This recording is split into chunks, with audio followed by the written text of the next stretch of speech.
When I was 10, my father died in an accident. The lawyer asked me a single question. Did I want to stay with my mother or take the $200 million my father had left behind? In my last life, I cried and screamed for my mother. She took the death compensation and turned right around and married the man next door. Oh, sorry. Uncle Greg. I became the unwanted baggage in their eyes. Just a burden they could not stand to look at. And in the end, I was worked to death. I collapsed on a construction site at the age of 28. Looking back on that pathetic, laughable life, I was a fool. A complete and total fool. But now, fate has given me a second chance. The crossroads stand before me once more. The woman in front of me is sobbing, tears streaming down her face. Howard, why did you leave us? How are me and Damien supposed to survive? She wails until her body crumbles like wet clay. If no one were holding her up, she would collapse straight to the ground. In my last life, this was the act that fooled me. I believed she was truly heartbroken. I believed she could not live without me. So I threw myself at her legs, crying, begging to stay with her. And what happened? She took the death compensation that cost my father his life. And in less than 3 months, she happily remarried. She married Greg Barnes, the man she always claimed was looking after us. My father's ashes were not even cold.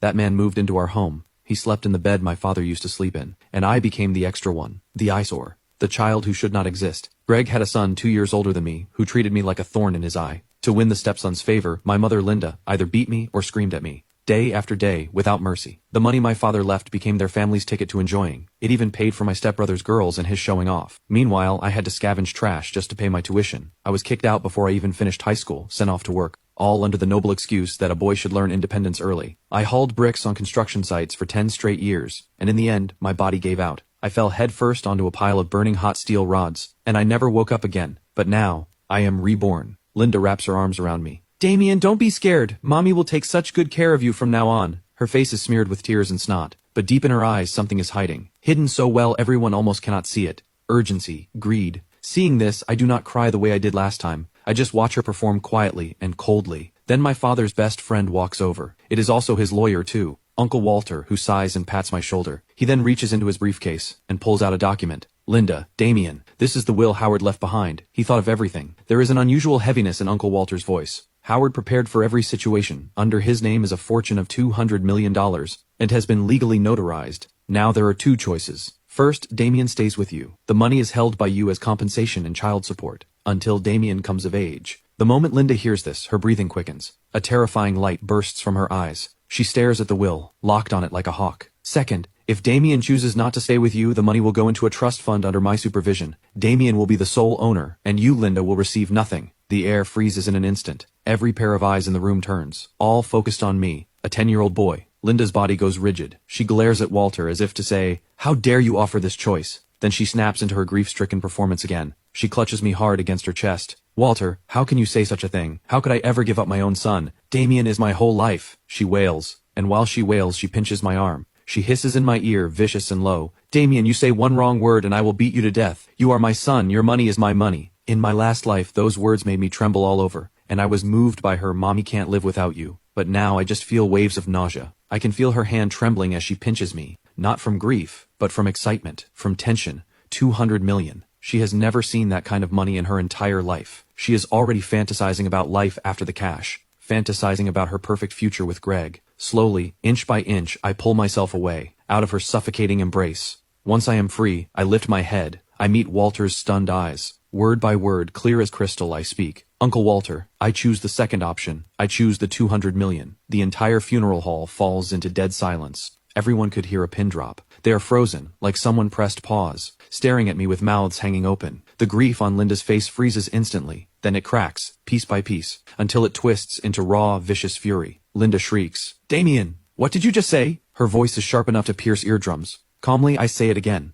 Not loud, but every word drives in like a nail. I said, "I don't want you. I want the money." Linda screams, "Are you insane? You ungrateful brat? I am your mother." Linda completely loses control. She lunges at me like a madwoman. Her hand raises to strike my face, but her wrist is caught by a large hand. The hand belongs to Walter, whose face is iron cold. "Linda, please calm yourself. This is Howard's funeral hall, and this was Damien's own choice. What does a child know? You must have put him up to this." Walter throws her hand off in disgust. "I will say it one more time. This is Howard's will. It has full legal effect. Since Damien has made his choice, I will begin the legal procedures immediately. From this moment on, you are no longer his legal guardian." Linda is utterly stunned. She stares at me, her eyes full of venom, like she is looking at a mortal enemy. She probably cannot understand how her timid, obedient son could suddenly become this cold and strange. I do not bother with her. I walk over to Walter, and tug at his sleeve. Uncle Walter, did my dad already know? Hearing my words, Walter's body jolts hard. He crouches down and looks into my eyes. After a long pause, he nods, full of sorrow. Your dad was a brilliant man. He loved you so much. That one sentence turns my eyes red. Yes, my dad was so sharp.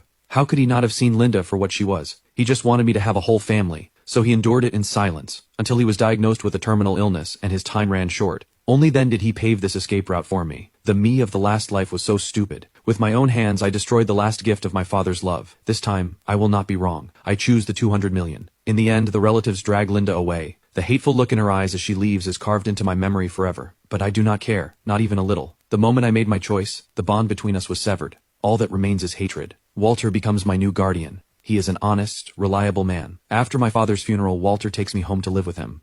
He shows me a long investment list. Projects my dad researched with him before he died. But I flip straight to the last page. Uncle Walter, sell everything on the front pages. Walter is shocked. Damien, these are all blue chip stocks. Your father handpicked them. They are incredibly stable. I shake my head. Too slow. I extend my finger. I point to the list. To a few unremarkable names. Put everything into these companies. Walter frowns. Penglo Tech, Skytrade Holdings. What are these companies? I have never even heard of them. Damien, investing is not a game. Uncle Walter, do you trust my dad? He freezes for a moment. Of course I do. He nods. Then trust me this once, my dad told me in a dream. It is the lamest excuse I can come up with. But Walter looks into my eyes that are far too calm and mature for a 10-year-old child. And somehow, against all reason, he nods. What he does not know is this. The names I just pointed to will shake the entire world over the next 10 years. They will become the most massive business empires on the planet. And I will be the most mysterious shareholder behind them all. With everything arranged, I finally relax. I set myself a brand new life goal. Take it easy. Yes, just coast through life. Last lifetime, I worked myself to death. This lifetime, I am going to live in comfort. I have Walter find me the best private school. Not to grind out studies, just because the environment is nice,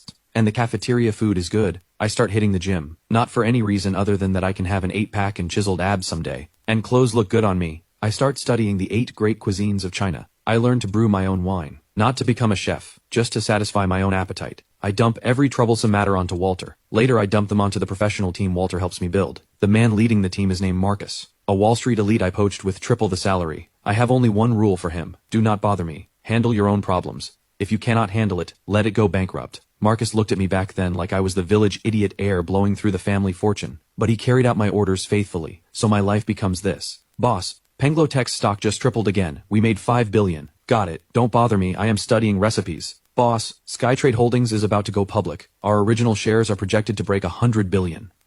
Got it. Now come look at this new batch of rice wine I brewed. Boss, that piece of land you bought on a whim last time. The government is turning it into the new central business district. Its value just shot up 100 times. Marcus gradually gets used to my slacker mode. He even starts filtering out for me the unimportant billion-dollar deals. And I just keep going further down the path of taking it easy. The wealth under my name snowballs like crazy. But I am numb to the numbers. I'm only interested in how to make my life more comfortable. I become a mysterious legend in the top billionaire circles. Nobody knows who I am. All they know is there is a mysterious Mr. Vance, wealthier than nations, a ghost no one ever sees. Until the year I turn 18. A woman appears, shattering my peaceful, easy life. Vivian Sinclair, my former fiancée. My engagement with Vivian Sinclair was a childhood arrangement made by our grandfathers. After my dad died, our family fell from grace, and nobody mentioned the engagement again. But no one expected that the fortune my dad left would ferment over 10 years into a massive business empire. Even though I deliberately kept a low profile, the Vance family's return to power caught the Sinclair family's attention. So on the day of my 18th birthday, old Mr. Sinclair brought his precious granddaughter to my door himself, under the noble pretext of honoring the original engagement. The first time I see Vivian Sinclair is in Walter's living room. She wears a tailored white suit dress. Her long hair is pulled back without a single strand out of place. Her makeup is subtle and precise. She is beautiful, certainly, but she is also like an iceberg, radiating a chill that says stay away. She is the textbook image of a powerful woman, groomed as the family heir, rational, strong, calm. Rumor has it she had a double doctorate by 20, took over the family business at 22, ruthless in her methods. Even seasoned business sharks fear her. In her world there is only career, profit, and data. Emotions are the most useless weakness in her view. Damien, right? She sits across from me, legs crossed. Her eyes scan me up and down like an x-ray, filled with open scrutiny and contempt. I just came back from the gym wearing loose workout clothes. My hair is still damp with sweat. I lazily grunt a response, lean back on the sofa, grab an apple, and start chewing on it. My attitude clearly displeases her. Her brow furrows. I hear you stopped studying after high school. Yep, school was too tiring. So what do you do now? Work out, cook, brew wine, figure out how to lounge around more comfortably. I tell her the honest truth. The corner of Vivian's mouth curls into a mocking arc. So you are just a trust fund brat with nothing to do. You could put it that way. I shrug, unbothered. She lets out a cold laugh. Her eyes fill with deeper contempt. Damien, let's cut to the chase. This engagement was a joke between our grandfathers. It cannot be taken seriously. My husband must be a man who can stand at my side as an equal, not a useless slob who only eats, drinks, and plays. So, I look at her with interest. So I want you to go to my grandfather yourself and tell him to call off the engagement. She speaks like she is giving an order. As compensation, I can give you a sum of money, or I can arrange a cushy position for you at our company. I almost spit out the apple in my mouth. Give me money? Arrange a position for me? How ridiculous. The Sinclair group she is so proud of is not even a rounding error of my wealth in my eyes. I look at her arrogant face. Suddenly, I find this funny. In my last life, I did not even have the standing to meet her. This life, she sits across from me, offering charity. I wipe my mouth and smile sweetly. Sure. Vivian pauses, surprised I agreed so easily. What kind of compensation do you want? She returns to her cold face. I don't want money. I don't want a job either. I stand up and walk over to her. I lean down close to her ear. She instinctively wants to lean back, but her body freezes. I can smell the cold perfume on her skin. I lower my voice. At a volume only the two of us can hear, I say, I want you to go to your grandfather yourself and tell him you are not worthy of me. Vivian's pupils contract sharply. She has probably never heard anything that arrogant in her entire life. She shoves me away and stands up. Her pretty face flushes red with rage. Damien, don't push it. Push it? Respect is earned. It is not handed to you. I sit back down on the sofa and cross my legs. Miss Sinclair, you look down on me first, isn't that right? She glares down at me. What can people like you do besides being born into money? Idle all day. Just drifting around waiting to die. What is the difference between you and a parasite? The difference is, I am happy. I spread my hands. My life. My call. Not like some people, living like a precision machine, calculating profit and loss on every emotion. My words clearly strike a nerve. Her face pales. She clenches her fists. We are not on the same path. I will go and cancel the engagement. From this day forward, we have nothing to do with each other. She turns and walks out without looking back. That proud silhouette is like a defeated swan that refuses to bow its head.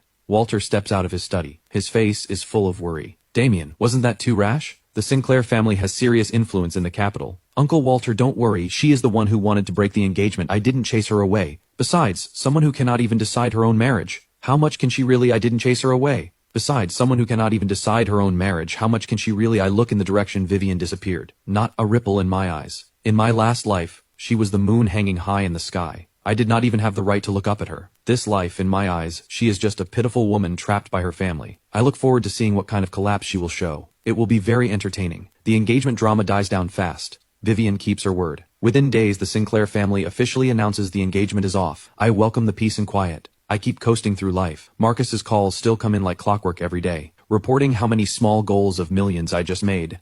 My personal wealth has swollen to a terrifying number I cannot even be bothered to calculate. But I still wear cheap workout clothes every day, drive an ordinary commuter car, and move between the gym and the market, until one day, in a dessert shop on the verge of closing, I meet an angel. It is a tiny shop tucked deep in an old alley, decorated in old-world style, selling traditional Chinese desserts that are nearly lost to time. I am drawn in by the handwritten wooden sign at the door. Today's special, osmanthus chestnut cake. This was the dessert my dad loved making for me when I was little. I push open the door. A wind chime rings out crisply. A girl in a pale green dress steps out from the kitchen. Her long hair falls to her waist. Her face is bare. A flicker of startled confusion crosses her features. The moment I see her, my heart skips a beat. It is a strange, wonderful feeling. She is not striking and aggressive like Vivian. She is like a pool of clear spring water. Pure, clean. One look at her and you feel at peace. Is there still some osmanthus chestnut cake? I ask. My voice comes out a little dry. The girl blinks, then breaks into a gentle smile, like a spring breeze across a lake, ripples spreading outward. Yes, please have a seat. I will bring it right out. Her voice is lovely too, soft and sweet. I find a seat by the window and sit down.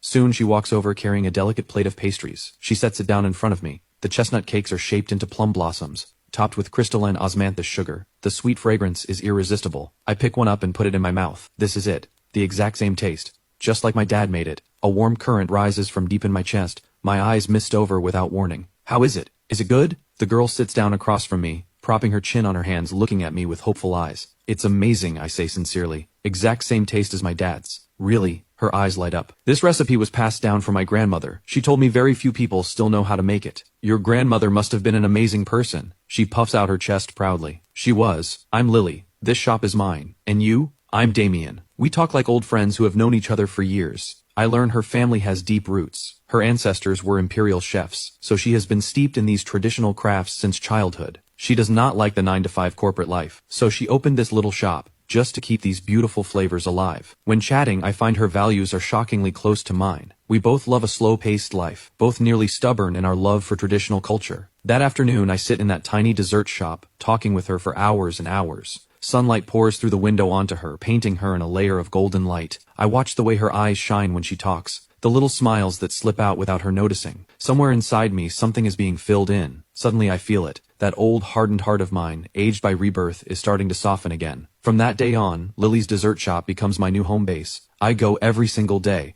without fail. Sometimes for a new dessert she just created. Sometimes for a cup of tea she brewed by hand. Most of the time, I just sit there quietly and watch her work. She is busy, because she runs the shop alone. Prep, cooking, serving customers, cleaning. She does it all herself. But she never complains. She always wears a contented smile. I start helping her, first with washing dishes, then prepping vegetables. Eventually, she even lets me into her kitchen to watch her make desserts. Her kitchen is small, but spotlessly organized. Every utensil placed neatly in its spot. She works with full focus, like a devoted artist. Watching those delicate hands turn ordinary ingredients into tiny masterpieces is a kind of bliss. One day, I am helping her carry a heavy sack of flour. I just finished a workout, so I am only wearing a tight athletic tank top. Lily stands behind me, watching the muscles flex as I strain. Her cheeks flush pink. "Damien, you have such a great body." I set the flour down and turn around. I puff out my chest on purpose. "Do you want to feel?" I expect her to blush and run away. Instead, she actually reaches out a hand. Cool fingertips, faintly sweet from glutinous rice, gently poke at the grooves of my abs. "Wow, they're so firm." She gasps like she just discovered a new world with her eyes wide. My whole body tightens instantly. A wave of heat shoots from my belly straight to my head. I have lived 2 lifetimes, and this is the first time a girl has ever teased me like this. Looking at her innocent, curious face, I do not know whether to laugh or cry. I catch her mischievous hand. Her hand is so soft, like there are no bones in it. I lower my voice and lean close to her ear. Her face flushes scarlet in an instant, like a ripe apple. She yanks her hand back, spins around, and bolts out of the kitchen. I watch her fleeing back. I cannot help but laugh. This girl is just too cute.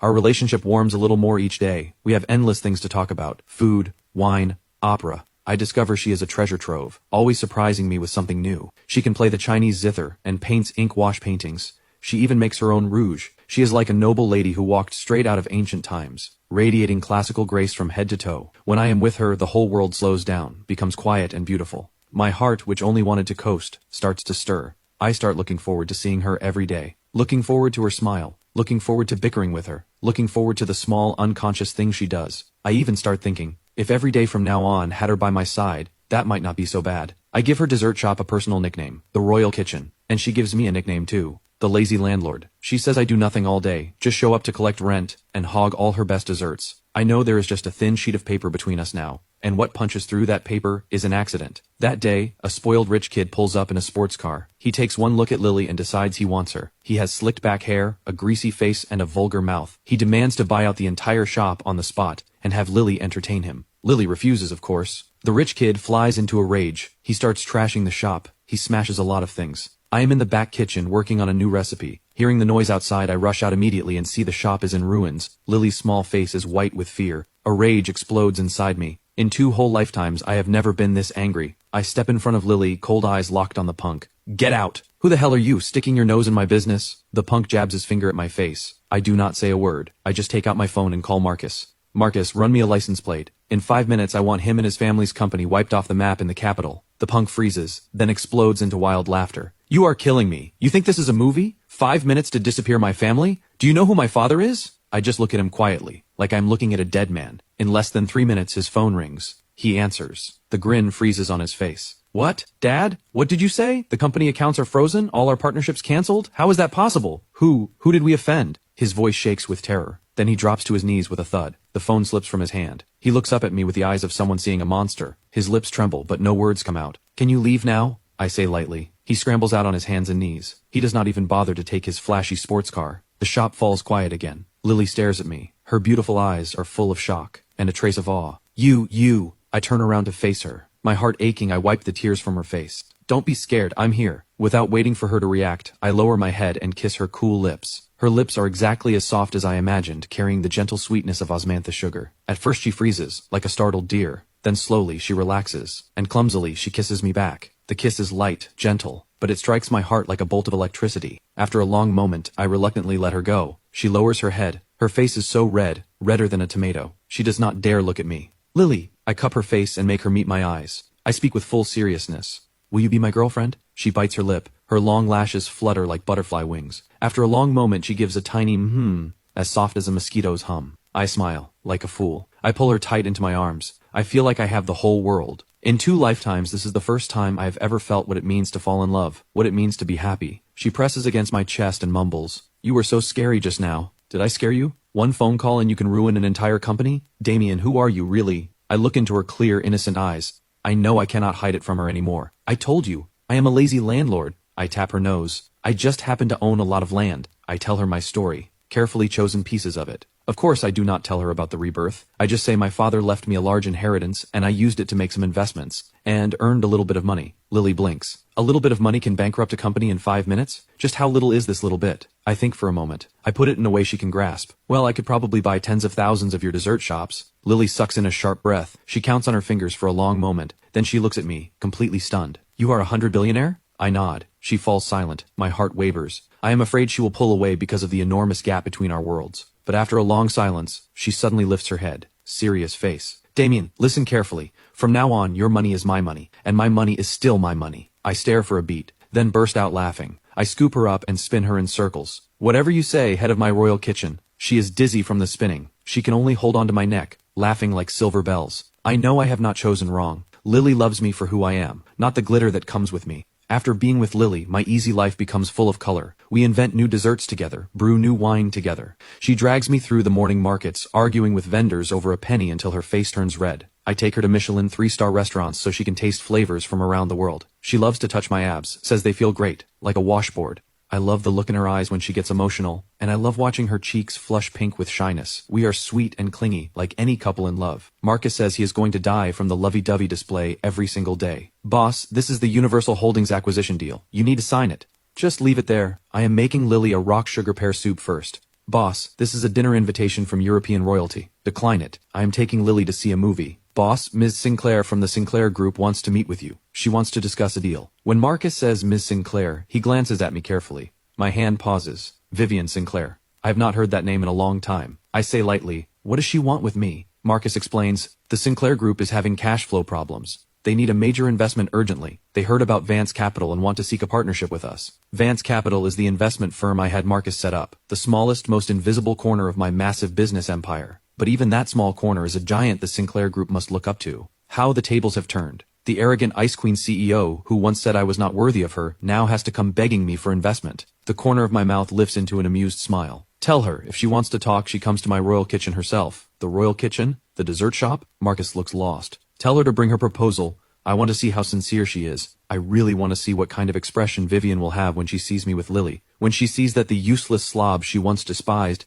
has become someone she must look up to. I am getting more and more excited. When Vivian arrives, I am in the back kitchen, making Lily's favorite crab roe soup dumplings. I am wearing a white chef's coat with an apron tied around my waist, flour still dusting my hands. Lily is wrapped around my waist from behind like a little cat, her chin resting on my shoulder, stealing bites of the crab roe I just steamed while ordering me around. "These pleats look ugly. Do it over." "Ah, the soup is going to leak out, you dummy." "This one passes." I, the head of the kitchen, approves. I let her be. Every so often I turn my head to kiss her cheek. The kitchen is full of the aroma of food, and the sweetness in the air between us. This is the moment Vivian pushes the door open. Today she wears a black business suit. Her hair is still swept up without a strand out of place. Her face shows exhaustion and anxiety, but she is still trying hard to maintain her Ice Queen CEO composure. When she sees the scene in front of her, her whole body turns to stone. In her wildest dreams, she could not have imagined that the legendary, untouchable, all-powerful boss behind Vance Capital would turn out to be the useless slob she once despised. And even more impossible to imagine, that this useless slob is right now wearing an apron in a tiny dessert shop kitchen, cooking food for a girl with his own hands, while that girl holds him intimately, in a posture that says, "He is mine." Vivian's face instantly turns ghost white. Those always calm, always rational eyes fill with shock and confusion, and a trace of disarray she does not even notice in herself. "Miss Sinclair, you're here." I pretend to just notice her, then wipe my hands, untie my apron, and greet her without warmth or coldness.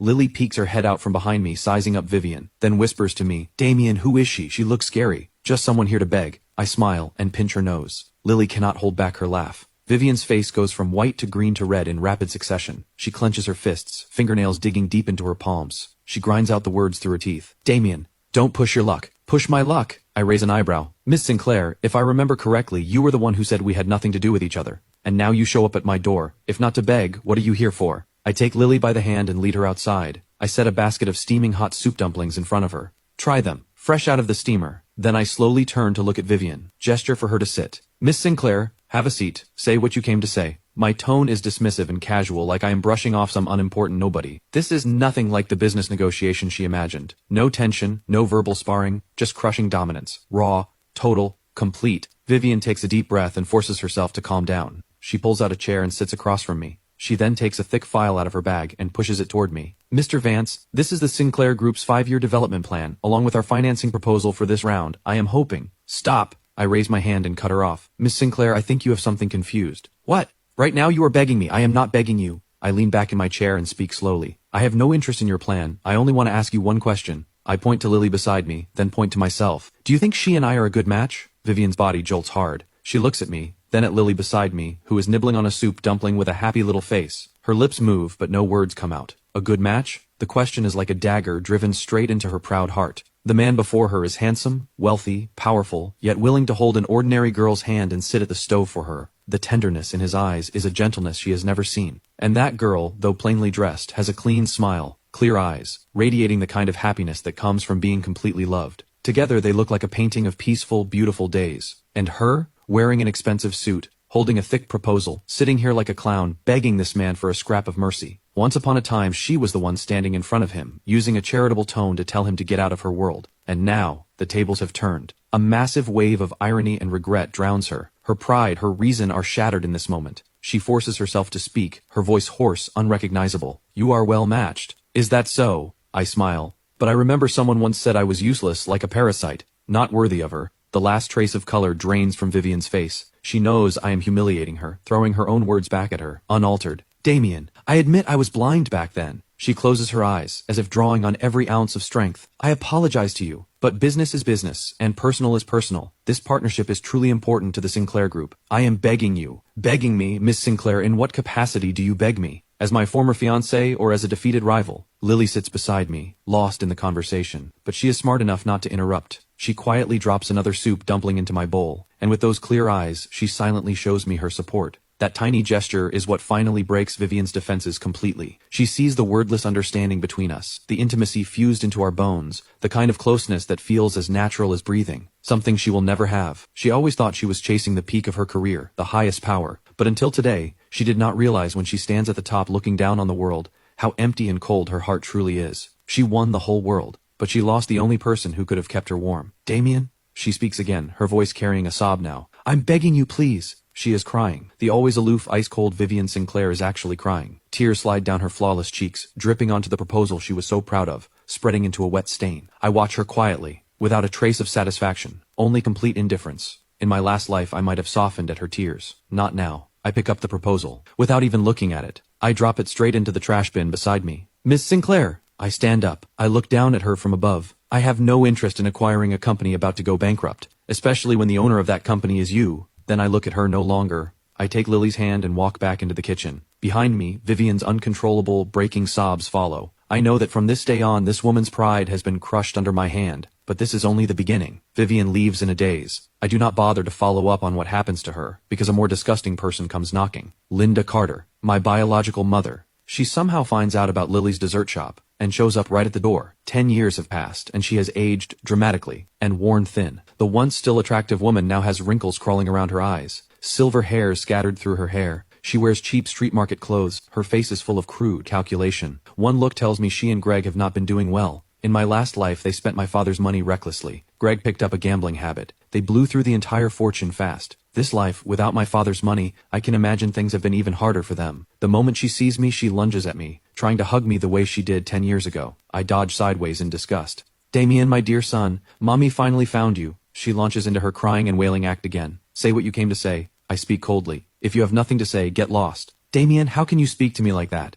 Mommy knows you still blame me, but Mommy had her reasons back then. Your Uncle Greg and I, we have suffered so much these years. He was cheated in business and owes a mountain of debt. We can barely afford food right now. Damien, you've made something of yourself now. You can't just abandon your mother. She wipes her tears and starts pouring out her misery. She is about to drop to her knees. I frown. Lily walks out from the shop. Seeing the scene, she does not know what to do. Damien, who is this? A nobody. I shield Lily behind me. I do not want her tainted by this filthy scene. Linda shrieks. She points at Lily. How am I a nobody? I am his mother, his real mother. Who are you? Some homewrecker trying to seduce my son after our family's money, aren't you? Lily's face instantly pales upon hearing this. My face turns completely dark, word by word my voice cold as ice. I will say it once more, get lost. I won't. Damien, you have to give me money today. 1 million, no, 10 million, otherwise I'm not leaving. I'll sue you too. Sue you for abandoning your own mother. Linda starts throwing a tantrum. She thinks I am still the pushover she can manipulate. She thinks I care about my reputation, about what others think. She is wrong. I look at her ugly face. Suddenly I smile. Fine, I say. You want to sue me? I'll give you that chance. I take out my phone. I call Marcus again. Marcus, get me the best legal team in the capital, and reach out to the biggest media outlets. I am holding a press conference. The topic is me and my biological mother settling our accounts from all these years. Linda freezes. She did not expect that her threats would not work on me. Instead, I am about to blow this up. You wouldn't dare! Her words are bold, but her face shows fear. Watch me. I put away my phone and sneer. Linda, you probably forgot how I chose 10 years ago. 10 years ago I gave you up for money. 10 years later, I can ruin you completely just for some peace and quiet. You like putting on a show, don't you? Fine, I'll build you a bigger stage, and you can perform to your heart's content. My eyes look at her like she is a corpse. Linda feels her skin crawl. She finally realizes the son in front of her is no longer someone she can control. He is a demon colder and more ruthless than she ever was. She points at me, struggling for a long moment. Finally unable to bear the crushing pressure, she scurries away in shame. The world is finally quiet again. Damien! Lily takes my hand, worried. Was she really your mother? She was. I turn my hand and clasp hers, lift it to my lips and kiss it. Not anymore. From now on, my only family is you. Lily looks at me. Tears of tenderness shine in her eyes. She does not ask anything more. She rises on her toes and gives me a warm embrace. Don't be afraid. You have me now. I hold her, and I feel the shadows, the last life left in my heart, slowly being chased away by her sunlight. Yes, I still have Lily, and that is enough. I thought Linda would back off after I scared her away, but I still underestimated her shamelessness. A few days later, the internet is suddenly flooded with smear pieces about me. Mysterious billionaire Damien Vance exposed as heartless social climber, abandons his own mother to marry into wealth. Shocking secret, 100 billionaire built his fortune by bleeding his own mother dry. Devoted mother's tearful plea, my son has been stolen by a gold-digging seductress. Article after article, dripping with fake tears, paints me as an ungrateful, money-grubbing, beauty-blinded traitor, and Linda becomes the pitiful mother who suffered to raise her child, only to be abandoned. Lily naturally becomes the homewrecker who ruined the mother-son bond. There are even a few stolen photos of Lily and me eating at a small street shop. The public uproar is instant. Countless uninformed netizens are stirred up by these fake stories. They launch a wave of online harassment against me. My name hits the trending topics for the first time, in the worst way possible. Some extreme netizens even dox Lily's dessert shop. They splash paint at the door, throw trash, and curse her as a shameless mistress. Lily is terrified. For days she does not dare open the shop. She hides in my arms, tears falling, full of hurt. I hold her, my heart aching beyond words. Damien, I didn't do anything. I'm not a homewrecker. I know you're not. Don't be afraid, I'll handle everything. The murderous intent in my eyes has never been this thick. Linda, Greg, you really did it this time. I was content to let you rot on your own, but you had to come and provoke me. Then don't blame me for being ruthless. I have Marcus investigate. The results come back fast. Behind it all are indeed Linda and Greg. They hired a third-rate marketing firm, bought paid trolls with cash, and staged this whole show. What surprises me more is that behind it all is also a shadow of Vivian. She did not participate directly, but the public relations firm under her name played a major role in pushing this storm forward. Well done. One is my shameless biological mother. The other is my bitter former fiancé. Since you two enjoy joining hands so much, I will send you down together. I do not rush to clear my name. I do not try to take down the trending topics. I let the public opinion keep boiling. I want them to climb as high as possible so the fall hurts more. 3 days later, just as the online attacks against me reach their peak, I hold the press conference I prepared for Linda. The location is the largest ballroom of the most exclusive 7-star hotel in the capital. I invite hundreds of mainstream media outlets from across the country, a scale that has never been seen before. I have Linda brought to the scene. She probably thinks I am about to back down, about to pay her off and end this. There is a smug smile on her face. Vivian also comes. She sits in an inconspicuous corner, wanting to see how I will end this. I am wearing a tailored handmade suit, holding Lily's hand as we walk in. Lily looks a little nervous. Her palms are sweating. I give her a reassuring smile. The camera flashes go wild. I clear my throat. Facing the countless microphones and cameras, I speak my first sentence. Hello everyone, I am Damien Vance. I asked you all here today because I want to tell you a story about a choice. I tell them the story of when I was 10, exactly as it happened. From my father's will, to Linda's threats, to the choice I ultimately made. I tell it calmly, without a flicker of emotion, like I am narrating something that has nothing to do with me. But the entire room falls into dead silence. Every reporter is stunned. None of them expected the truth to be such an explosive reversal. Linda's face turns ghost white instantly. She tries to rush forward and argue, but is held down hard by the security I arranged. Of course, words alone prove nothing. I snap my fingers, the large screen behind me lights up, An audio recording begins to play. It is Linda's threat in my ear 10 years ago at the funeral hall. "You say one wrong word and I will beat you to death. You are my son. Your money is my money." The voice is crystal clear. I had Walter pull it from the recorder he used to carry on him. My father was suspicious by nature. Just in case, Walter recorded all the conversations from that day. He never imagined it would come in handy today. The moment the recording plays, the room erupts. Every camera flash turns toward Linda, whose face is now the color of ash. Linda screams wildly. "It's fake! It's synthesized!" I smile. "Fake? Then is this also fake?" The screen switches. A video begins to play. Less than a month after my father's death, Linda and Greg are at a high-end restaurant, raising glasses in celebration. "Linda, I told you, that kid is an idiot. He'll definitely choose you. He's the son I gave birth to, of course I know him. Once we get that 200 million, we'll travel around the world. Come on, a toast to our beautiful future." In the video, the two are laughing brilliantly, painfully bright. This footage I had Marcus recover using special means, from the restaurant's surveillance system, ironclad evidence. Linda can no longer deny anything. She collapses to the floor like a pile of mud. "It's not over yet," I say coldly. The screen keeps showing new evidence. Greg's gambling IOUs, records of them selling off my father's belongings, even testimony from neighbors about how they abused me as a child. One by one, piece by piece. Shocking and undeniable. The so-called devoted mother, the so-called hidden suffering, in the face of ironclad facts, becomes the biggest joke imaginable. The entire press conference becomes a public execution of Linda and Greg. And from start to finish, I am only a calm bystander. The screen freezes on a single document. Declaration of severance of mother-to-son relationship. I pick up the microphone.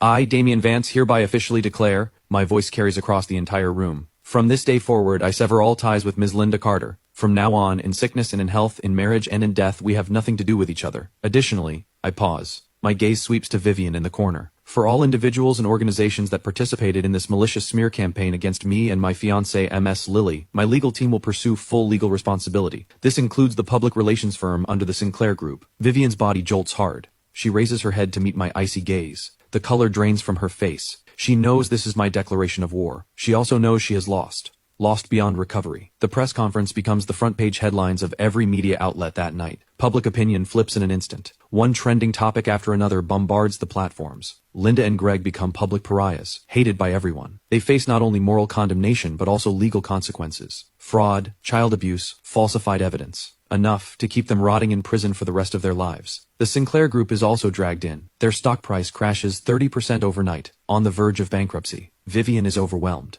She begs everywhere for help, but is turned away at every door. After all, no one dares to offend me at this moment. She finally tastes the bitterness of being abandoned by all, surrounded on all sides. A few days later, an unexpected person calls me. It is Vivian. Her voice is no longer cold. It is full of exhaustion and rasp. "Damian, I lost." This is the first thing she says. "I am calling you, not to ask for mercy. I just want to ask one question. If back then I had not broken the engagement, would you have?" "No." I cut her off without hesitation. "Vivian, you never once stepped into my world. And you never could, because you never understood me. What you saw was only what you assumed. What you liked was only the strong man you imagined. And from the very beginning, all I ever wanted was to be an ordinary man cooking for the person he loves." A long silence on the other end of the line. Finally, just a soft sigh, the sound of a heart breaking. "I understand." I hang up. I know this woman will never come to bother me again in this life. Maybe she will rebuild her business empire in her own way. But her world will always be missing a piece called happiness. And I have long since found mine. I turn off my phone and walk back into the kitchen. Lily is wearing the cute teddy bear apron I bought her, humming a song, clumsily trying to fold dumplings.